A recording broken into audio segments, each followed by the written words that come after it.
नइखे, तकदीर के मारल बानी तोहार दोष नइखे।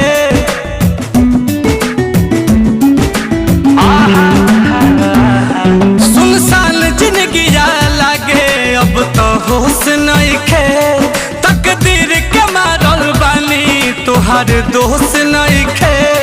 मौत गुजरे रोजे हमारा करीब से, मौत गुजरे रोजे हमारा करीब से। दिल के नाता जुड़े बहुत नसीब से, केहू प्यार कहाँ करेला गरीब से। दिल के नाता जुड़े बहुत नसीब से, कैसे प्यार केहू करिए गरीब से।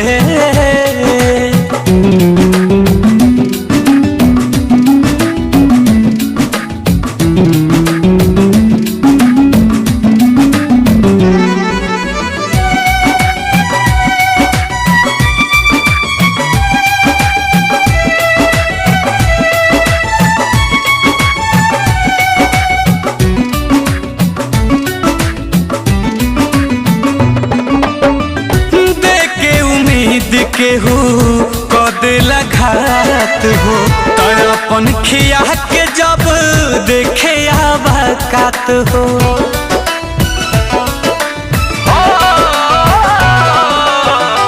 देखे उम्मीद केहू कह देला घात हो, आया अपन खिया के जब देखे आबाकात हो। कि जिंदगी जी केहू कौना तोहर कीब से, कि जिंदगी जी केहू कौना तोहर कीब से। दिल के नाता जुड़े बहुत नसीब से, केहू प्यार कहाँ करेला गरीब से। दिल के नाता जुड़े बहुत नसीब से, केहू प्यार कहाँ करेला गरीब से।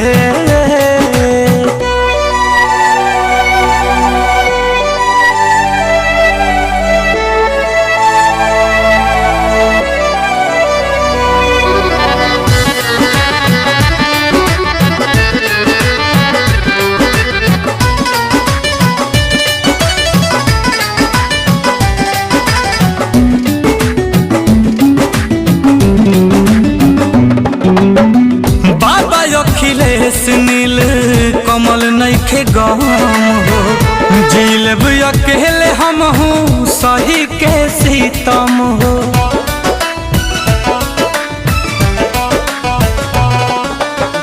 बाबा अखिलेश नील कमल नइखे गम हो, जिलब अकेले हम सही के सीतम हो। नसीहत जिंदगी न पल जरीब से, कि नसीहत जिंदगी न पल जरीब से। दिल के नाता जुड़े बहुत नसीब से, केहू प्यार कहाँ करेला गरीब से। दिल के नाता जुड़े बहुत नसीब से, कैसे प्यार केहू करिए गरीब से।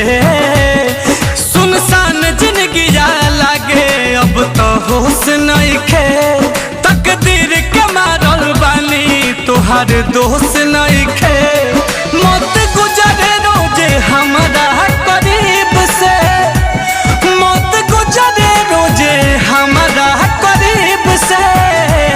दिल के नाता जुड़े बहुत नसीब से, केहू प्यार कहाँ करेला गरीब से।